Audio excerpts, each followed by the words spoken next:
இதுக்கு மேல இங்க ஒரு ஆளு நம்ம ராமசாமி நம்ம கோவை பல்கலைக்கழகத்துல துணைவேந்தரா இருக்கிறாரு. அவரு என்ன சொல்றாரு, வீட்டு கத்திரிக்காய் எல்லாரும் வாங்கி பயிர் பண்ணிக்காங்க. அது என்ன சொல்றாங்க, அந்த கத்திரிக்காயில ஒரு புழு வரும், அது கத்திரிக்காய தீங்குது சடலம். அதை வாங்குறவங்க புழு இருக்குன்னா வாங்க மாட்டேங்கிறாங்க. எங்க அறியாம எங்க இருக்குது. இப்ப அந்த புழு இருக்குன்னு வச்சுக்கோங்க, அறியும் போது புழு வெட்டி போட்டுடலாம், மிச்சத குழம்புல போட்டுக்கலாம். ஆனா அது விஷமாயிடுச்சுன்னு கத்திரிக்காய எந்த பகுதியை அரைச்சி கீழே போடுவீங்க.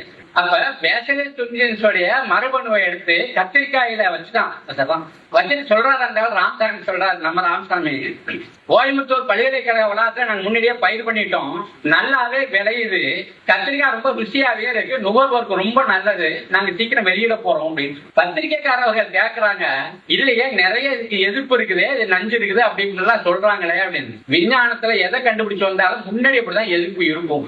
ரொம்ப விஞ்ஞான ரீதியா வைச்சான்ற ஒரு அதுக்கு விளக்கம் வேற சொல்லி இருக்கோம்.